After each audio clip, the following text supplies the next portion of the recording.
Hello everyone and welcome to another video. This time we're going to be looking at the role of Air Raid Wardens.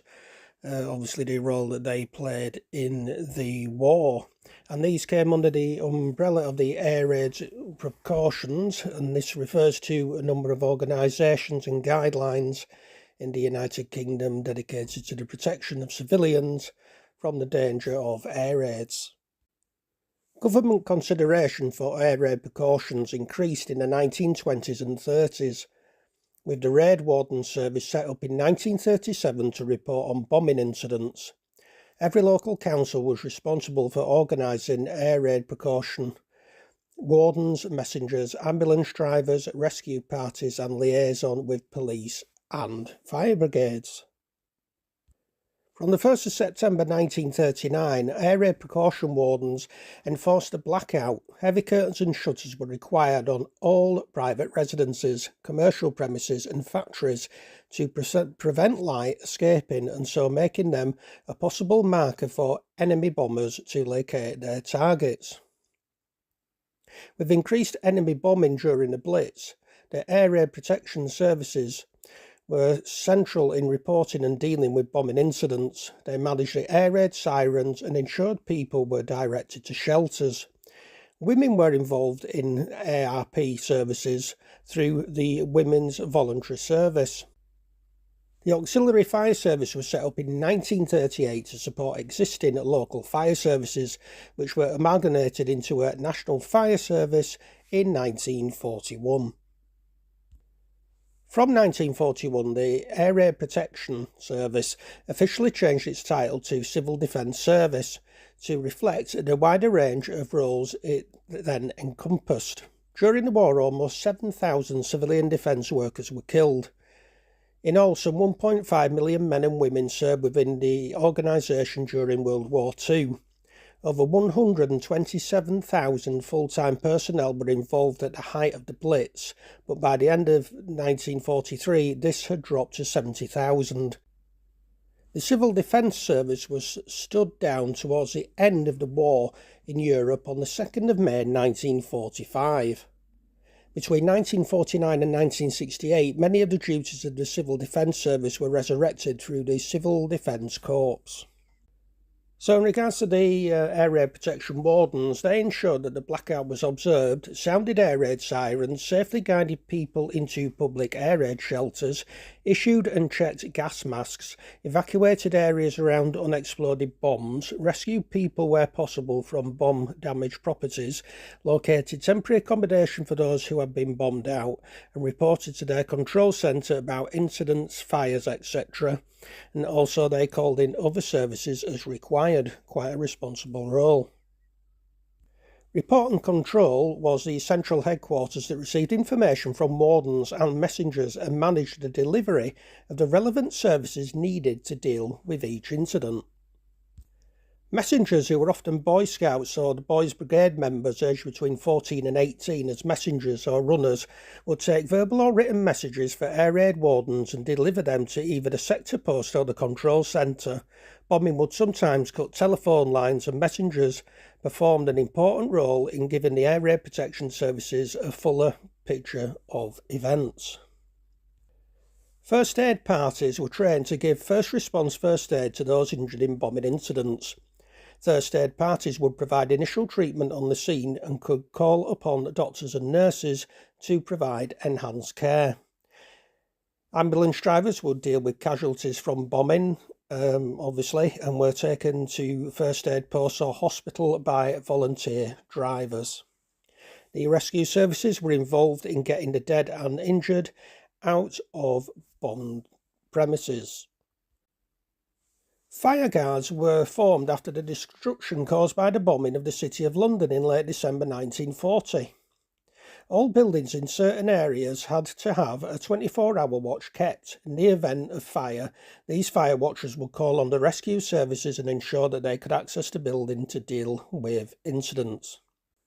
Now, looking into more detail in regards to the Air Raid Warden equipment that they were issued, obviously the first one was a steel helmet, and Air Raid Wardens were issued with these steel helmets, and they were similar to the steel helmets issued to soldiers in the First World War and protected the wearer from falling shrapnel and debris. Steel helmets were also used to issued to firefighters, police officers and other members of the civil defence services, and soon became a recognisable symbol of authority. From 1938, in response to fears of air attacks on Britain might include the use of poison gas, the entire British population was issued with gas masks. Most people received a standard civilian pattern respirator. Air Raid Wardens, by contrast, received a higher grade of respirator. This is a civilian duty respirator. Unlike the standard civilian model, it features separate glass eyepieces, an exhalation valve, and could be adapted to accept a microphone. Although poison gas was never used against Britain during the Second World War, masks like this became another common symbol of wartime life. Though masks were potentially life-saving pieces of equipment, they tended to make their wearers appear terrifyingly alien and dehumanised. The Wardens were also issued with Wardens overalls, and they were made of heavy cotton and come with several roomy pockets. Sturdy overalls like this made it easier for Wardens to move around bomb sites, for example when checking for casualties or putting out fire bombs. They were also issued with a ceiling pike. It was over 3 metres long and was used by Air Raid Wardens when exploring bomb-damaged buildings.